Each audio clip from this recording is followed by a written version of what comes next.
안녕하세요. 시어머니나 신우 시집살이 때문에 고생하시는 분들 사연은 많이 들어봤는데 저는 모실 시어머니도 없고 잔소리할 신우도 없는데도 시아버지 시집살이 할 고민에 결국 이렇게 용기 내서 사연 적어봅니다. 정말 앞으로가 막막할 지경입니다. 저는 결혼을 앞두고 있는 28살 여자입니다. 저와 결혼할 남자친구는 연애로 짧게 만나긴 했지만 성실한 모습에 결혼을 결정하게 되었습니다. 그런데 남자친구를 너무 몰라도 몰랐다는 생각이 드네요. 아니, 남자친구보다 남자친구의 배경에 대해서요. 안정적인 직장에 다니고 인품도 훌륭해서 정말 1등 신랑감이라는 생각이 들었습니다. 외모도 준수하고 매너도 좋아서 제 친구들에게 남자친구가 저에게 청혼했다는 사실을 알렸을 때 제 친구들 모두가 동시에 저를 부러워할 정도였어요. 흠잡을 곳 하나 없고 완벽하기만 한 줄 알았던 남자친구라고 생각했는데 정말 이런 것 때문에 결혼을 고민하게 될 줄은 몰랐어요. 아주 돌아버리겠어요. 남편은 따로 형제도 없이 외아들이에요. 홀아버지 밑에서 자라왔다고 합니다. 사실 연애하는 동안에도 그런 사실은 알지 못했어요. 당연히 저에게 한 번도 말해준 적 없었거든요. 결혼 이야기가 나오면서 양가 부모님들 만나는 자리가 있어야 하니 그때 눈치 보면서 저에게 그 사실을 털어놓더라고요. 저는 솔직히 기대를 많이 했어요. 홀아버지 몸으로 아들을 이렇게 훌륭하게 키워주셨으니 당연히 아버지도 인품이 좋으시고 존경할 만한 분이라는 생각을 했거든요. 그런데 첫 만남부터가 너무나도 충격적이었습니다. 남편의 아버지를 만나기로 한 전날 제가 부주의하게 돌아다니다가 펄펄 달궈진 고데기를 떨어뜨려서 무릎 아랫부분과 종아리 근처에 화상을 입었어요. 응급조치를 하기는 했는데 뭐가 잘 안 된 건지 다음날 부어오른 화상 자국이 벗겨지기 시작하면서 환부에서 진물이 나오기 시작하더라고요. 화상 입은 곳도 아프긴 했지만 그래도 모처럼 처음 아버님을 만나기로 한 날인데 도무지 남자친구한테 날짜를 미루자고 말을 꺼낼 수가 없더라고요. 제가 부주의했던 것이기도 하고 아버님도 일부러 시간을 내주신 걸 텐데 크게 다치지도 않은 것 가지고 엄살 부린다고 안 좋게 보실 수도 있겠다는 생각이 들어서요. 평소에는 하늘하늘한 밝은 원피스를 즐겨 입는데 그 다음날만큼은 옷을 더럽히기 싫어서 바지를 입게 되었어요. 화상 입은 곳은 반창고를 붙여놓기는 했지만 걸을 때마다 바지에 쓸리면 아파서 하는 수 없이 바지단을 접어 올리고 밖으로 나갔습니다. 약속 장소는 유명한 모호텔 뷔페였습니다. 저는 남자친구와 미리 만나서 일찍 도착을 했어요. 시아버지를 기다리고 있는데 오시기로 1시간이 지났는데 오시지 않더라고요. 조금 늦으시는가 보다 생각하고 남자친구와 수다를 떨면서 기다리고 있었는데 약속한 시간보다 30분이 지나서야 시아버지가 도착을 하셨습니다. 제가 약속 시간 같은 거에 칼 같은 면이 있고 개인적으로 시간을 못 맞추는 사람들을 좋게 보는 편은 아니에요. 친구들을 만날 때나 남자친구를 만날 때도 약속 시간을 어기면 화를 많이 내는 편이거든요. 그래도 남자친구 아버님이기도 하고 무슨 사정이 있었겠지 하고 그런 성질은 부리지 않았어요.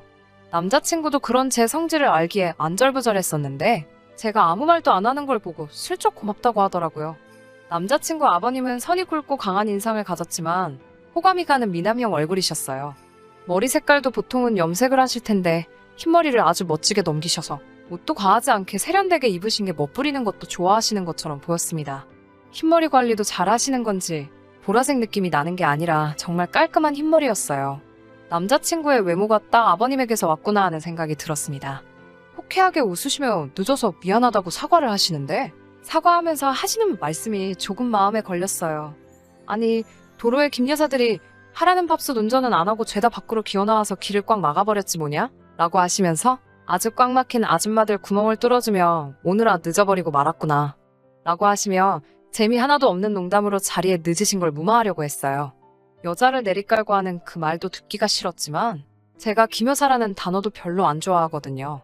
저희 어머니가 김씨인 것도 있고 사실 여자분들 중에서 그렇게 김여사 운운하면서 여성을 비하하는 듯이 말하는 걸 좋아할 사람이 어디 있겠어요? 아무리 제가 결혼을 생각하는 남자의 아버지이지만 도를 지나치신 발언에 기분이 많이 안 좋았어요. 그래도 처음 뵙는 자리이기도 하고 아직 남자친구의 아버님에 대해서 하나도 모르니 그 대사는 마음에 묻어두기로 했습니다. 식사를 시작하기 전에 인사를 드리고 간단히 자기소개를 하고 있었어요. 아버님은 첫 만남이니 자세한 소개는 할 필요 없다고 여유로운 말투로 앞으로 천천히 알아가면 되지 않겠냐고 자기가 늦어서 배들 많이 고팠을 테니 식사들 시작하자고 하시는데 그런데 말씀하시는 아버님의 시선이 제 얼굴이 아니라 다른 쪽을 보고 계셨습니다. 고개를 살짝 내리깔고 쳐다보고 계시는 방향을 보아하니 거긴 제 가슴 쪽이었어요. 아버님의 시선이 느껴져서 민망해하고 있는데 대뜸 둘이서 나중에 아이가 생기면 그 애가 배고플 일은 없겠구만? 하고 껄껄 웃으시더라고요. 정말 하나도 재미없는 농담이라 정색을 했어요. 아버님은 제가 정색하는 걸 못 봤는지 흥얼거리면서 음식을 가지러 가시더라고요. 남자친구한테 아버님이 초면에 조금 무례하신 것 같다고 솔직히 말했어요. 남자친구는 애써 저보고 참으라고 말하면서 알고 보면 정도 많고 좋은 분이라고 이제 처음 본 거지 않냐고 저를 달래더라고요. 난감해하는 모습을 보니 아버지가 평소 언행이 어떤지는 진작에 알고 있던 눈치였고 제가 이해해주기를 바랬나 봅니다. 남자친구 말도 틀린 말이 아니고 속으로는 제가 혹시 아버님이 약속 장소에 늦은 것 때문에 이렇게 하시는 말 하나하나가 내 신경을 거슬리게 하는 건가? 하는 생각을 했고 남자친구 체면도 생각해서 참기로 했습니다. 저희도 자리에서 일어나서 음식을 뜨러 가기로 했어요. 유명한 호텔 뷔페라 그런지 먹을 게 많아서 일단 음식을 뜨지 않고 한 바퀴 먼저 돌고 먹고 싶은 것 위주로 고르려고 했습니다. 남자친구는 저랑 음식 취향이 조금 다른 편이어서 저 때문에 괜히 기다리지 말고 먼저 가서 먹고 싶은 거 가지고 식사를 시작하라고 했어요. 천천히 뷔페 한 바퀴를 돌며 음식 구경을 하고 있는데 아버님이 저한테 슬쩍 다가오시더니 우리 며느리는 남자를 구하나? 라고 물어보시더라고요. 무슨 말인지 몰라서 네? 하고 대답을 했는데 제가 화상 때문에 바지를 한쪽만 걷어올린 걸 보고는 다리 한쪽만 걷어올리고 있으면 남자를 구한다는 뜻인 것도 모르나? 하면서 또 껄껄 웃으며 음식을 들고 자리로 가시더라고요. 자리로 곧바로 가시는 걸 보니 드실 음식은 벌써 다 떠놓으신 상황이었는데 굳이 저한테 그런 더러운 농담 한마디 더 하려고 제가 있는 쪽까지 오셨다는 게 너무 화가 났어요. 그 더러운 농담에 아무 말도 못하는 사실이 화가 났고 수치심까지 느껴졌습니다. 당연히 밥 먹는 자리에서도 분위기가 좋을 수 없었어요. 식사하면서도 제가 제 화를 못 이겨서 말을 한마디도 못하고 있으니 저보고 여자가 애교가 왜 이렇게 없냐고 여자가 그렇게 애교가 없으면 나중 가서 남편한테 버림받는다 라고 말씀하시더라고요. 정말 제가 어디까지 참을 수 있나 테스트를 하려고 하는 건가 하는 생각도 들고 화나는 걸 참을 수가 없으니 그 자리에서 결혼이고 밥상이고 전부 뒤집어버리고 나오고 싶었지만 진짜 남자친구 체면 생각해서 속으로 꾹꾹 눌러가며 참았습니다. 식사 자리가 끝나고 원래는 남자친구와 데이트를 하려고 했는데 다리 다친 것도 아프고 도저히 그럴 기분도 아니어서 집으로 돌아왔어요. 뒤도 안 돌아보고 들어가는데 남자친구가 쫓아오면서 미안하다고 계속 사과하더라고요. 자기 아버지가 저한테 어떤 실수를 한 건지 알고는 있나 봐요. 그날 이후로 남자친구한테 연락 한 번 안 했고 벌써 일주일이 지나갔어요. 남자친구는 제발 전화 좀 받으라며 매일같이 연락을 해오고 저는 받아야 할지 말아야 할지 고민되네요. 아들은 아버지를 닮는다는데 남자친구도 만난 지 얼마 안 된 저에게 본인의 본 모습을 숨기고 있고 사실은 그런 저질농담 같은 걸 거침없이 말하는 그런 사람일까봐 걱정돼요. 진짜 어떻게 해야 하는 건지 제 마음도 모르겠고 정신없기만 하네요. 혼자 소갈이 하다가 이렇게 사연 한번 보내봤습니다. 후기 보내드립니다. 남자친구가 집까지 찾아오고 난리도 아니어서 무슨 말이 하고 싶은 건지 드러나 보려고 한번 만났어요. 결국 자기 아버지가 실수한 거에 대해서 사과하고 저를 이해시키려고 하더라고요. 원래도 짓궂은 농담을 좋아하시는 분인데 정말 그 속에는 아기가 하나도 없다고 하면서 정도 많고 따뜻한 분이시라고 저보고 이제 그만 화를 풀어달라고 말하더라고요. 자기도 미치겠다고. 그렇다고 아들 여자친구가 아버지 저질농담하는 거 듣기 싫다고 그 말투를 고치라고 할 수도 없는 노릇이지 않겠냐고 자기 좀 이해해달라고 하더라고요.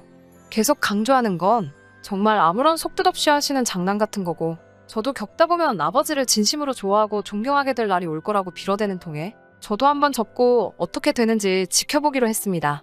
하지만 집어릇게 못 준다고 남자친구 아버님의 도를 지나친 발언과 행동에 저는 결국 견딜 수가 없었고 남자친구와는 결혼을 하지 않겠다 선언을 했습니다.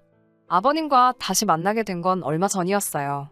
저는 다시 보고 싶은 생각이 없었는데 남자친구는 굳이 저와 아버님의 관계를 개선해야겠다고 생각했는지 무리해서 약속을 잡더라고요.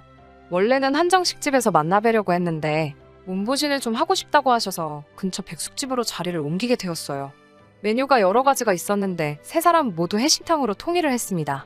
해신탕 다들 아시죠? 일반적인 삼계탕에다가 문어랑 전복 같은 게 추가로 들어간 거요. 제일 비싼 메뉴라서 그걸로 골랐습니다. 아무튼 음식 주문을 받는데 주문을 받으러 온 사람이 조금 나이가 어려 보이는 여자였어요.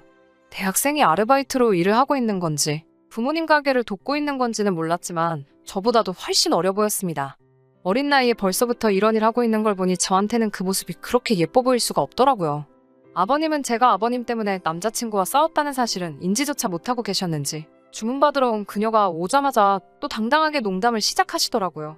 아가씨, 이 집 백숙은 연계를 쓰나? 라고 물어보시더라고요. 주문받던 그 여자는 똘망똘망하게 저희는 토종닭을 써서 연계는 쓰지 않는다고 대답을 했어요. 그러자 아버님이 실망스러운 표정을 짓더니 여자든 닭이든 젊고 어린 게 맛있는 법인데 라면서 말도 안 되는 농담을 또 하시더라고요. 주문받던 여자는 그런 농담이 익숙했는지 대수롭지 않게 토종닭이라서 조금 질기다는 느낌을 받을 수도 있는데 연계보다 훨씬 몸에 좋은 거예요, 사장님 하고 아무렇지 않게 지나가더라고요. 저한테 한 농담도 아닌데 저한테는 엄청나게 거슬렸는데 또 주문받는 여자는 대수롭지 않게 넘어가니 남자친구 말대로 제가 과민 반응을 하는 건가 하는 생각이 들기도 했습니다. 그리고 나서는 음식이 나오기 전까지 혼자서 남자친구 키워오시며 힘들었던 이야기를 하는데 저를 거슬리게 만드는 그런 농담을 빼고 하시는 정상적인 말씀을 들으니 고생도 많이 하셨고 엄청 열심히 사신 분이라는 생각도 들고 남자친구 말대로 제가 속이 좁고 아버님은 사실 좋은 사람이 맞는 건가 하는 생각도 들었어요. 그런데 그런 생각이 들기가 무색하게 몇 분도 안 돼서 애써 쌓아놓으신 점수를 날려버리셨습니다. 그날은 밥상을 뒤집어버리고 한마디 하고 뛰쳐나왔고요. 생각보다 빠르게 주문한 음식이 나왔어요. 한 명당 하나씩 앞앞이 음식이 세팅이 되었습니다. 제가 뜨거운 걸 잘 못 먹어서 펄펄 끓고 있는 삼계탕이 조금 식을 때까지 기다리고 있었는데 우리 며느리는 큰 고추 먹어야지 하면서 이건 며느리 거 라고 하시며 3회째로 나온 오이고추를 제 앞접시에다가 덜어주시더군요. 그러더니 그 길로 바로 젓가락을 제 그릇으로 옮겨 휘적거리더니 조개는 오랫동안 구경도 못한 내가 먹어야지? 이러면서 제 삼계탕 안에 들어있던 전복을 집어 가져가시네요. 펄펄 끓는 삼계탕을 던져버리고 싶었는데 그렇게 하면 소송에 걸릴까 싶은 생각에 그러지는 못하고 들고 있던 숟가락 던져버리면서 그만 좀 하라고 소리 지르고 그냥 밖으로 뛰쳐나왔습니다. 남자친구는 그 길로 뛰쳐나와서 저를 잡더라고요. 제가 참다 도저히 견딜 수가 없어서 일어난 거고 앞으로 볼 일도 없을 거라고 말하니 아버지가 저를 편하게 해주고 싶어서 농담한 걸 가지고 도대체 왜 그렇게 예민하게 반응을 하냐며 이해가 안 간다는 식으로 말을 했습니다. 너는 어떻게 그게 아무렇지도 않을 수가 있냐고. 하나를 보면 열을 안다고. 저런 농담이 별것도 아니라는 식으로 받아들이는 너도 문제가 있는 거라고 한마디 해줬어요. 아무리 어른이고 농담이라고 해도 듣는 사람 기분을 봐가면서 정도껏 해야지 재밌는 농담이 되는 거고 그 도가 지나치면 그 순간부터는 농담이 아니라 희롱이라고 말해줬어요.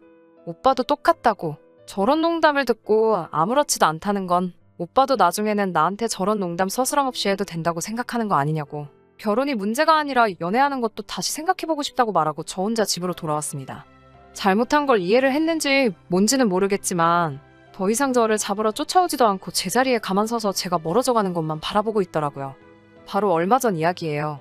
엊그제까지는 전화 좀 받으라고 하면서 하루에 12번도 전화를 했는데 요 며칠간은 전화 한 통 없네요. 아버지 버릇을 고쳐놓겠다고 해도 저는 다시 만날 생각이 없습니다. 언젠가는 남자친구도 제가 한 말이 무슨 뜻인지 이해할 날이 올 거예요. 개인적인 생각이지만 이런 식으로 결혼할 여자 2~3명 정도 더 놓치고 나서 이해하겠지만요.